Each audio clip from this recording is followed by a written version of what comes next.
আসসালামু আলাইকুম ওয়া রাহমাতুল্লাহি ওয়া বারাকাতুহু। আলহামদুলিল্লাহি রাব্বিল আলামিন ওয়াসসালাতু ওয়াসসালামু আলা সাইয়্যিদিল আম্বিয়া ওয়াল মুরসালিন ওয়া আলা আলিহি ওয়া আসহাবিহি আজমাইন। সুপ্রিয় দর্শক শ্রোতা, সকলকে অনেক অনেক প্রীতি ও শুভেচ্ছা জানিয়ে শুরু করছি আইডিএলসি ইসলামিক শো আলোকিত প্রতিদিন। যে যেখান থেকে এই অনুষ্ঠান দেখছেন সকলকে অনেক অনেক প্রীতি ও শুভেচ্ছা।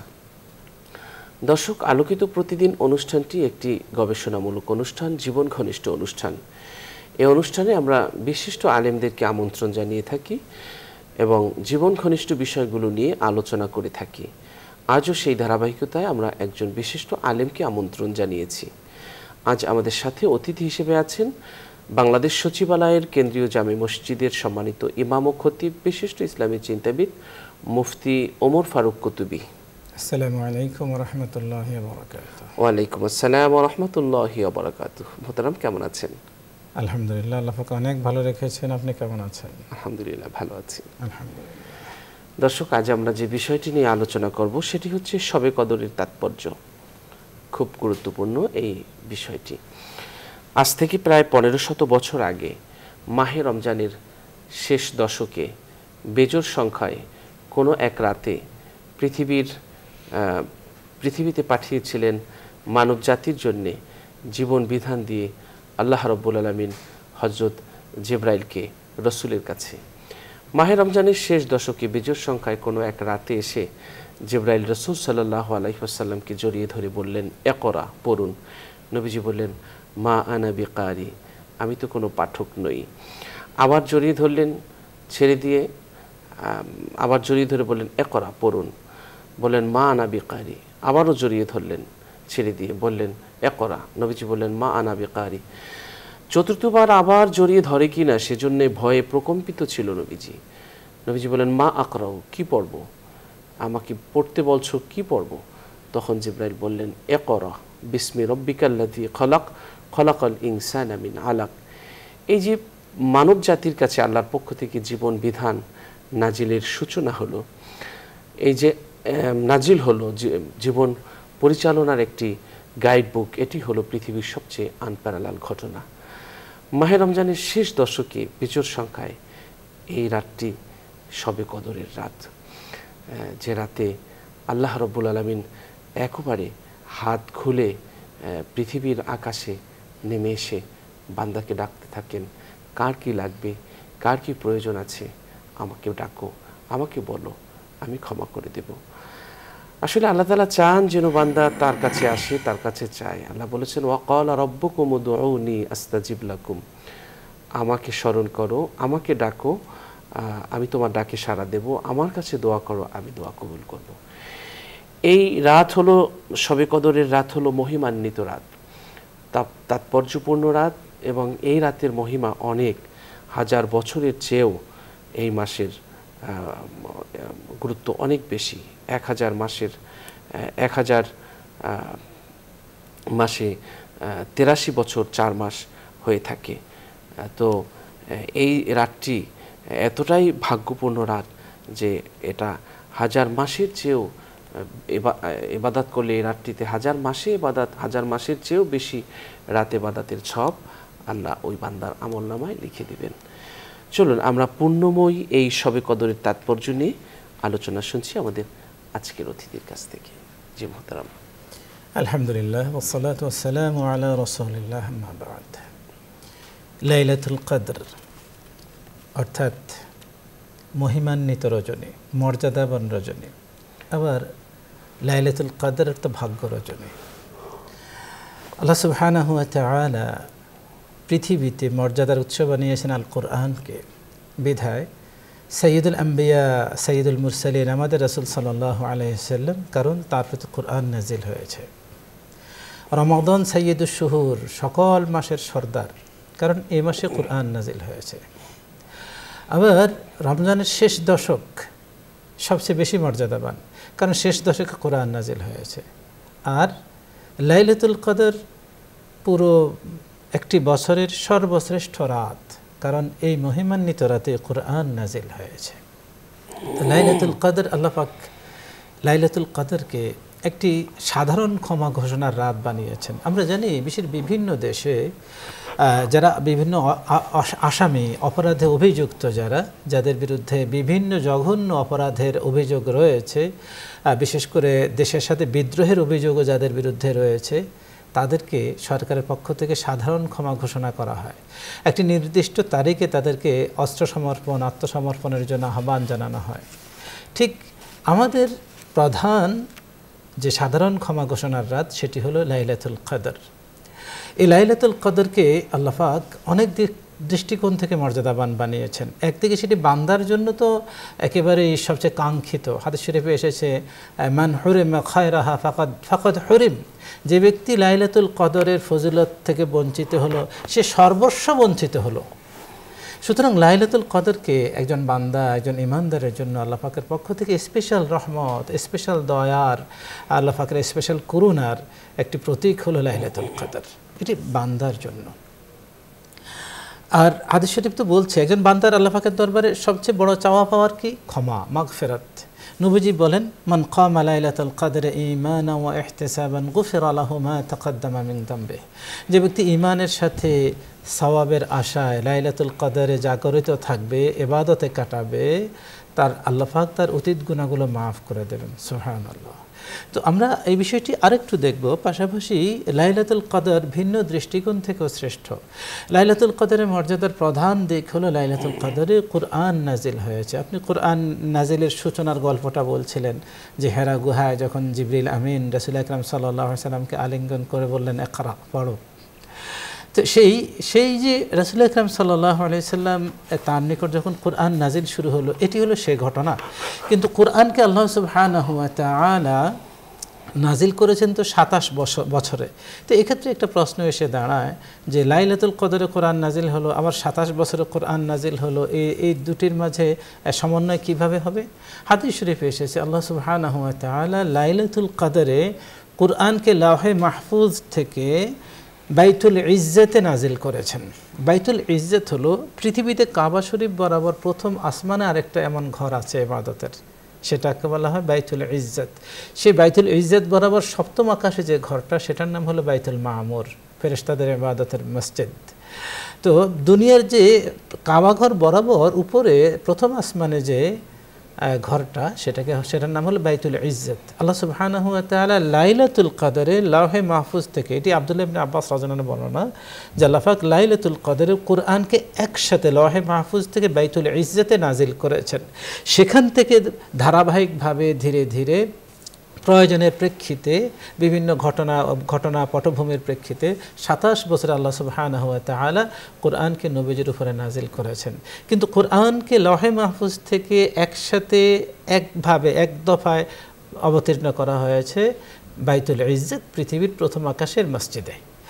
তো এখন এই যে লাইলাতুল কদর, এ সম্পর্কে তো কুরআনই বলেছে। কুরআন লাইলাতুল কদরের দুটি নাম দিয়েছে, একটি হলো লাইলাতুল কদর, আরেকটি হলো লাইলাতুল মুবারাকা। সূরা দুখানের 4 থেকে 6 নম্বর আয়াতে লাইলাতুল কদর সম্পর্কে ইরশাদ হচ্ছে, ইন্না আনজালনাহু ফি লাইলাতিন মুবারাকা, আমি এই কুরআনকে অতীব বরকতময় এক রাতে অবতীর্ণ করেছি। এবং আল্লাহ পাক বলছেন, ফিহা ইউফরাকু কুল্লু আমরিন হাকিম, এই রাতে প্রত্যেক গুরুত্বপূর্ণ বিষয়ের ফায়সালা স্থিরীকৃত হয়। মানুষের তাকদীর তিনটি ধাপে নির্ধারিত হয়ে থাকে। হাদিস শরীফে এসেছে যে কাতাবাল্লাহু মাকাদিরাল খালায়েক, আল্লাহ পাক সৃষ্টি জগতের তাকদীর নির্ধারণ করেছেন আসমান জমিন সৃষ্টির 50,000 বছর আগে। সকল মাখলুক, মানুষ এবং অন্যান্য প্রাণীকুল, প্রত্যেকটি প্রাণীকুলের তিনি তাকদীর নির্ধারণ করেছেন। এবং হাদিস শরীফে একথাও এসেছে যে তুমি যে গালে হাত রাখছো, একথাও কিন্তু তখন লেখা হয়ে গেছে। সুবহানাল্লাহ। এবং হাদিস শরীফে এসেছে, জাপ্পাল কলামু বিমা আনতা লাক, তুমি কিসের উপযোগী তা লেখা হয়ে গেছে। মা আসাবা মিন মুসিবাতিন, কোনো কিছু এমন ঘটে না যা তোমার জীবনে আগে লিখিত ছিল না। অর্থাৎ মানুষের জীবনে কি ঘটবে, মানুষ কি করবে, আল্লাহ পাক আলিমুম বিদায়াতিস সুদূর, আল্লাহ পাক আলিমুম আলা কুল্লি শাইইন কাদির, তিনি জানেন বিধে আগে সেটা লিখে দিয়েছেন। তো এটা হলো প্রথম ধাপ তাকদীরের। দ্বিতীয় ধাপ হলো যখন মানুষ একটা ভ্রূণ মাতৃগর্ভে থাকে, তখন আল্লাহ পাক সেখানে একজন ফেরেশতা নিযুক্ত করেন। বুখারীর বর্ণনা অনুযায়ী সে ফেরেশতা আল্লাহ পাকের কাছে রিপোর্ট পেশ করতে থাকে, ইয়া রব্বে নুতফা, ইয়া রব্বে সে এখন পানি অবস্থা, ইয়া রব আলাকা হে প্রভু এখন সে মাংসের আকৃতি ধারণ করেছে, জমাট রক্তের আকৃতি ধারণ করেছে। এভাবে আল্লাহ পাকের কাছে রিপোর্ট পেশ করতে থাকে এবং পরবর্তী করণীয় কি সেটা জানতে চায়। এরপরে এক পর্যায়ে প্রশ্ন করে আশাকিয়ুন আম সাঈদ, ইয়া রব সে কি সৌভাগ্যবানদের অন্তর্ভুক্ত হবে নাকি সে হতভাগা হবে? তখন আল্লাহ পাক যা বলেন সেটা তার সেখানে লিখে দেওয়া হয়। অর্থাৎ আমাদের যেটা যে তকদির সেটা আমাদের দেহের সাথেই অ্যাডজাস্ট করে দেওয়া হয়। যেমন আমাদের যে বিভিন্ন কম্পিউটার ভাইরাসের মতোই দেখা যায়, এটা প্রোগ্রাম, একটা ম্যালওয়্যার দেখা যাচ্ছে, এটা শুরু থেকে কিন্তু সেট করে দেওয়া আছে, একটা নির্দিষ্ট সময়ের পরে সেটা আত্মপ্রকাশ করেছে, সে তার অ্যাকশন শুরু করেছে। অর্থাৎ আমাদের তকদিরটা 3টা ধাপে। প্রথম ধাপ হলো আসমান জমিন সৃষ্টির 50,000 বছর আগে লেখা হয়েছে। দ্বিতীয় হলো মাতৃগর্ভে। তৃতীয় হলো পরবর্তী 1 বছরের তকদির নির্ধারণ করা হয় লাইলাতুল কদরে। এজন্য ফিহা ইউফরাকু কুল্লু আমরিন হাকিম, আল্লাহ পাক বলছেন যে এই রাতে সকল গুরুত্বপূর্ণ বিষয়ের ফায়সালা নির্ধারণ করা হয়ে থাকে। তাহলে আবার সূরা কদরে একটা সূরার নামই আছে আল কদর, সেখানে আল্লাহ পাক বলছেন ইন্না আনজালনাহু ফি লাইলাতুল কদর, আমি এই কোরআন নাজিল করেছি লাইলাতুল কদর। কদর শব্দটির 2টি অর্থ, একটি হলো ভাগ্য, আরেকটি হলো কদর মানে মর্যাদা। যেমন হাদিসে রয়েছে ইন্নাকুম লান তাকদিরু কদরা, যে তোমরা আল্লাহর সৃষ্টি নিয়ে গবেষণা করো, আল্লাহকে নিয়ে গবেষণা করো না। কেননা ইন্নাকুম লান তাকদিরু কদরা, তোমরা আল্লাহকে মূল্যায়ন করতে পারবে না। কদর অর্থ হলো যে মর্যাদা, মূল্যায়ন করা। তো এটি অতীব মূল্যায়িত হওয়ার মতো একটি রাত। এখন আমরা আসি যে লাইলাতুল কদর আমাদেরকে কেন দেয়া হলো। লাইলাতুল কদর অতীতেও কিন্তু সিয়ামের বিধান ছিল, আমরা জানি। আল্লাহ কোরআনে বলছেন সূরা বাকারা 183 নম্বর আয়াতে, ইয়া আইয়ুহাল্লাযীনা আমানু কুতিবা আলাইকুমুস সিয়াম কামা কুতিবা আলাল্লাযীনা মিন ক্বাবলিকুম, তোমাদের উপর সিয়াম ফরজ করা হয়েছে যেমন সিয়াম ফরজ করা হয়েছে পূর্ববর্তীদের উপরে, তোমাদের পূর্ববর্তীদের উপরে। কিন্তু পূর্ববর্তীদের উপরে পূর্ণ 1 মাসের কোনো সিয়ামের বিধান ছিল না, সেটা প্রথম আমাদের জন্য। আর পূর্ববর্তীদের লাইলাতুল কদর ছিল না। হাদিস শরীফে এসেছে রাসূল আকরাম সাল্লাল্লাহু আলাইহি ওয়াসাল্লাম যাকারা রাজুলান লাবাসা সালাহা ফি সাবিলিল্লাহি আলফ শাহরিন, আল্লাহ পাক প্রাচীন যুগের এক ব্যক্তির কথা আলোচনা করলেন সাহাবায়ে কেরামের সামনে, যে আল্লাহর রাস্তায় 1000 মাস যাবত অস্ত্র ধারণ করেছে, জিহাদ করেছে আল্লাহর রাস্তায় 1000 মাস যাবৎ ধারাবাহিকভাবে। সাহাবায়ে কেরাম আশ্চর্য হলেন এবং অবাক হলেন এবং নিজেদের উপরে তারা আফসোস করলেন যে আমাদের হায়াত তো সীমিত, তারা তো তারা তো শত শত বছর হায়াত পেত।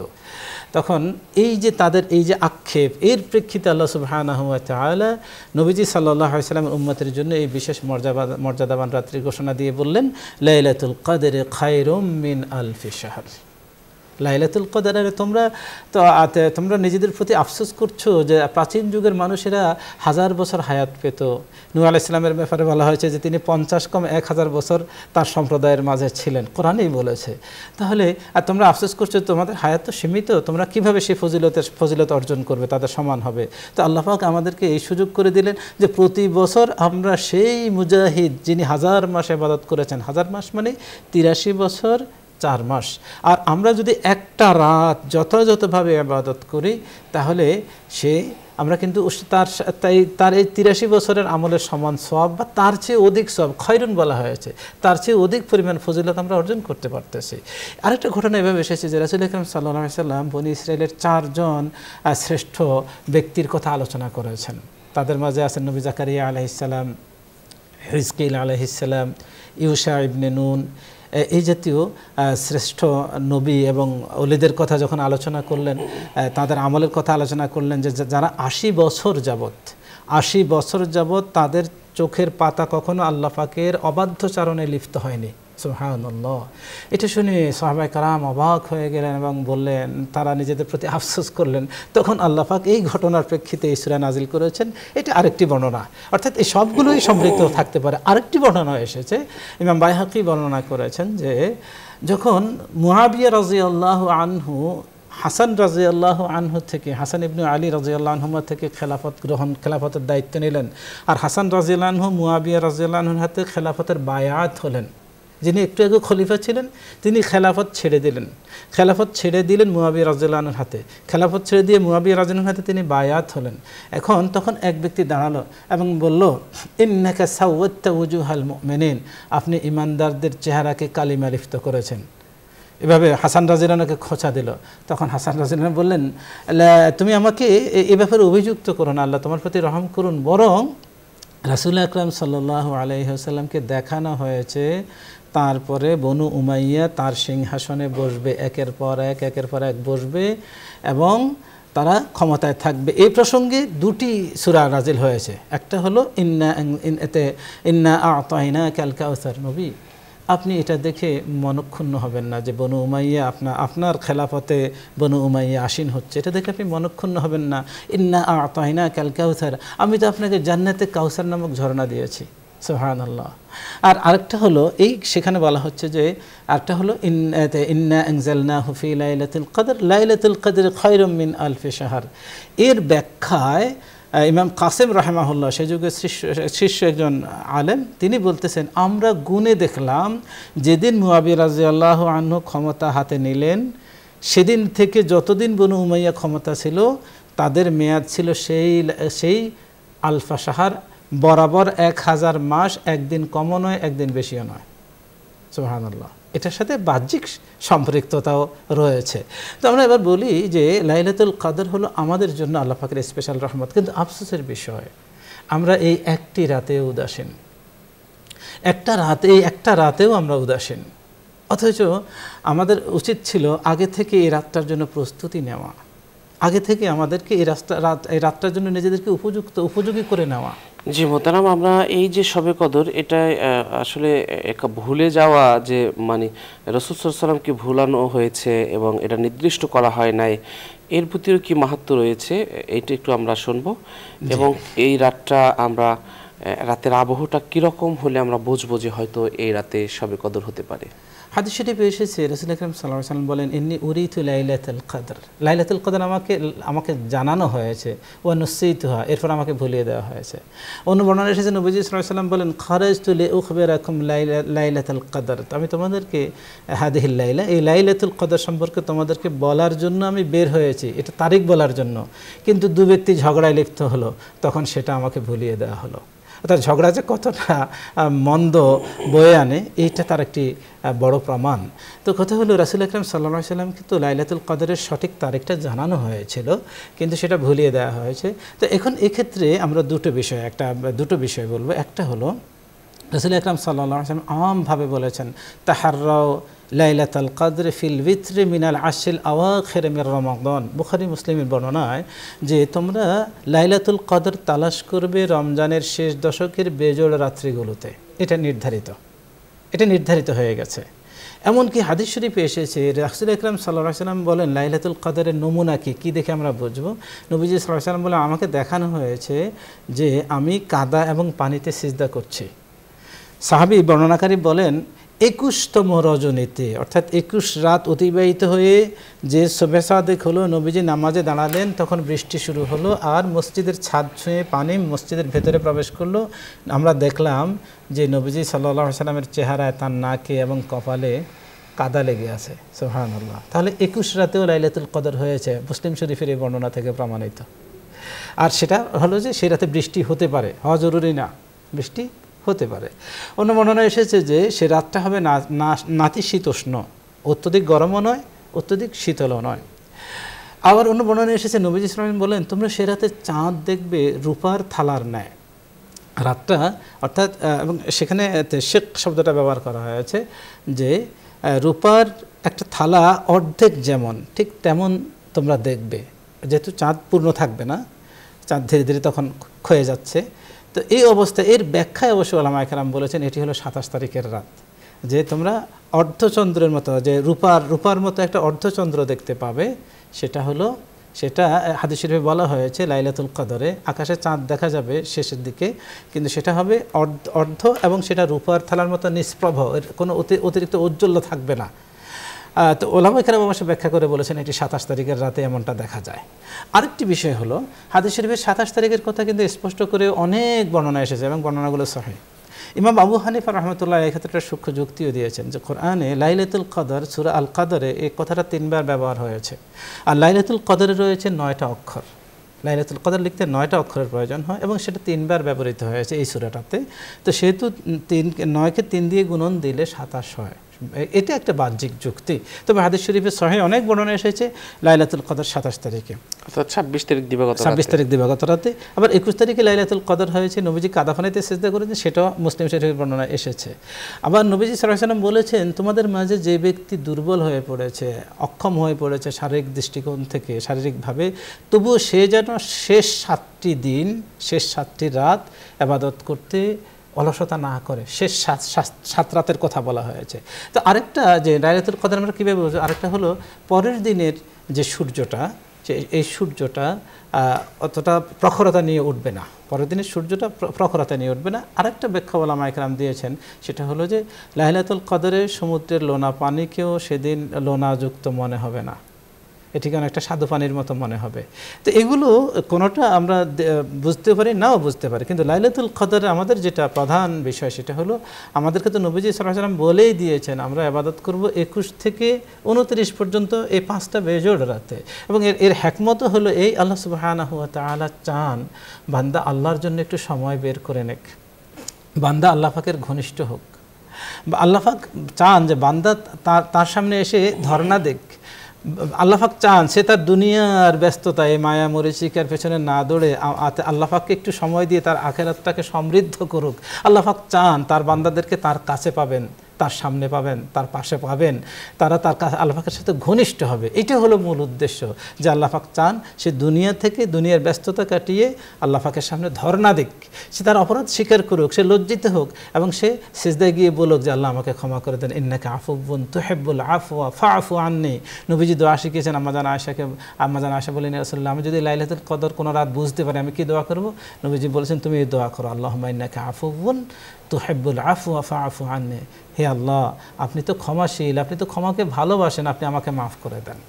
আল্লাহ পাক এটা চান। এবং হাদিস শরীফে আরেকটা হাদিসে কুদসিতে এসেছে, ইবনে আদম তাফাররাগ লি ইবাদাতি, ও বনি আদম, আমার ইবাদতের জন্য তোমরা সময় বের করে নাও। আমলা সাদরাকা গিনাম ওয়া আসুদ্দা ফাকরাক, আমি তোমার অন্তরকে অভাবমুক্ত করে দেব এবং তোমার দারিদ্র্য দূর করে দেব। জি, যথার্থই বলছেন। দর্শক, শবে কদরে আমরা গুরুত্বের সাথে শবে কদর তালাশ করব। আমাদের কেনাকাটা প্রথম দিকেই শেষ করে আমরা চেষ্টা করব শেষ 10 দিন ইতিকাফ করার, এবং ইতিকাফের মাধ্যমে আমরা শবে কদর তালাশ করার চেষ্টা করব। কোরআন তেলাওয়াত করব এই শেষ 10 দিন, খুব বেশি বেশি গুনাহ থেকে আল্লাহর কাছে মাপ চাবো, কল্যাণের জন্য দোয়া করব, এবং জ্ঞান অর্জন করার জন্য বেশি বেশি চেষ্টা করব, পড়াশোনা করব, কাজা নামাজ পড়ব, অতিরিক্ত আমরা ঘুমাবো না, এবং অধিক খাবার আমরা গ্রহণ করব না। এই সময়ে যেন ইবাদতে আমাদের ব্যাঘাত না হয়, সেজন্য এই রাতটি আসলে আমাদের জন্য একটি আল্লাহর পক্ষ থেকে একটি বড় নেয়ামত। এই নেয়ামতকে আমরা করব, যথাযথভাবে আমরা এই নেয়ামতকে গ্রহণ করব। শেষ দশকে আমরা চেষ্টা করব এই কল্যাণের রাত্র আমরা তালাশ করার, বিশেষ করে ইতিকাফের বিধানটা কিন্তু লাইলাতুল কদরের জন্য।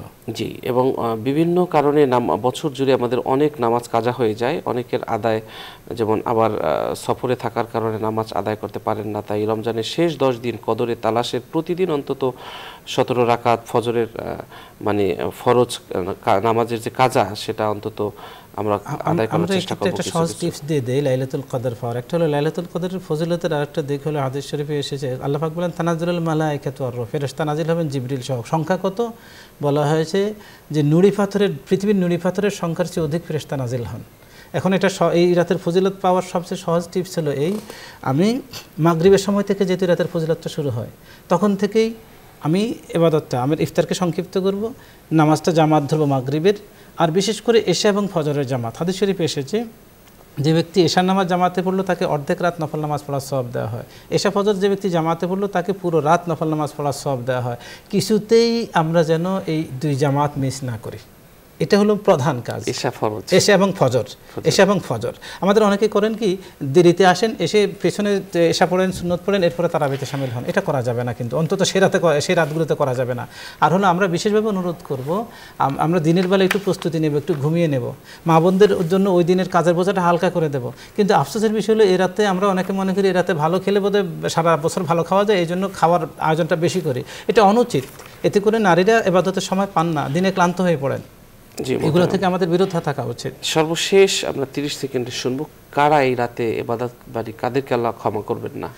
কাদেরকে ক্ষমা করবেন না এই প্রসঙ্গে 4 জন ব্যক্তির কথা বর্ণিত হয়েছে। যদিও হাদিসটি দঈফ, তার মাঝে আছেন যারা আল্লাহ পাকের সাথে শিরক করেছেন তাদেরকে ক্ষমা করা হবে না।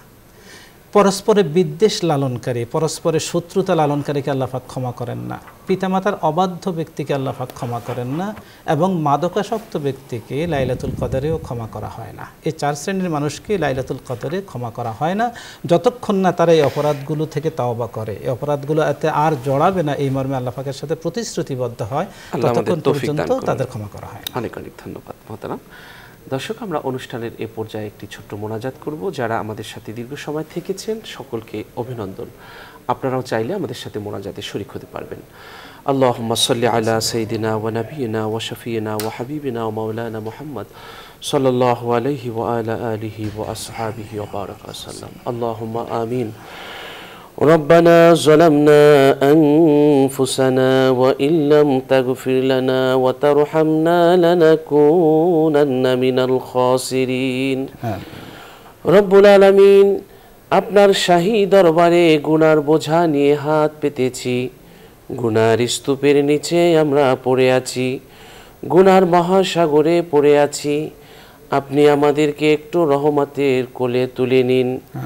অতীত জীবনের সমস্ত গুনাহগুলো আপনার রহমতের পানি দিয়ে ধুয়ে পরিষ্কার করে দিন।